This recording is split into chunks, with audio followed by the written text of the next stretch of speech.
Sa mga katik vloggers, mga subscribers, bago at saka luma, mga supporters, mga dumaan, dumalaw at bumisita sa channel, lahat ng mga viewers, secret viewers at silent viewers, magandang araw. So meron tayo ditong ginawang TV, isang Hello Kitty TV. So pinakita natin to hindi dahil sabihin ko sa inyo kung ano yung mga ginawa natin dito, dahil napakasimple lang, wala akong pwedeng itutorial sa inyo dahil nga ang problema nito ay walang power at nung makita natin ay sira lang yung kanyang tack switch sa loob. So inayos lang natin tong button sa labas, tapos pinalitan natin ng tack switch sa loob. Okay? So pinapakita ko lang to sa inyo dahil napakaraming mga Hello Kitty collector. Baka gusto nyo to. Itong Hello Kitty collector na to ay hindi to katulad ng mga nabibili nating mga item na ayan ito dito siguro makikita na natin na Hello Kitty talaga siya dahil ito may nakalagay na Hello Kitty, yung kanyang brand Hello Kitty talaga ayan. Tapos ito hindi to hindi to sticker. Ayan, talagang kasama sa kanyang kaha. Nag-iba na lang siguro yung kanyang kulay dahil medyo matagal na siya. Dito mo malalaman kung totoong Hello Kitty nga ba talaga to kapag inuuna natin tong power. Ayan. Tingnan nyo ng maigi. Okay?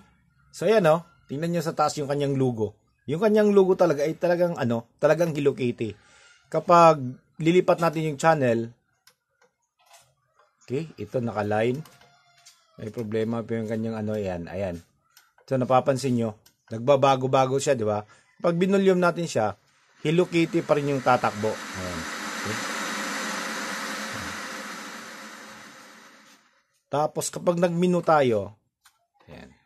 Okay? Ayan makikita natin talaga talagang Hello Kitty talaga yung kanyang mga features. Kanyang mga functions lahat ay talagang naka Hello Kitty siya. Ayan. Para sa mga Hello Kitty collectors mag-comments down below na lang kung halimbawang gusto nyo mapapasa inyo to at mapalitan natin ng flat TV yung may-ari. Ayan. Okay? Totoong talaga, hindi talaga to yung Hello Kitty na nagiging Hello Kitty na lang dahil sa mga stickers. So, hindi to stickers to, ayan. Kung mapapansin nyo, totoo itong nakalagay pati dito, ayan, mga ganyan. Okay? Ayan siya. Ayan. Dito mo malalaman yung sa loob. Kapag pinindot mo yung menu, lalabas talaga yung mga Hello Kitty na ayan, yung kanyang mga logo.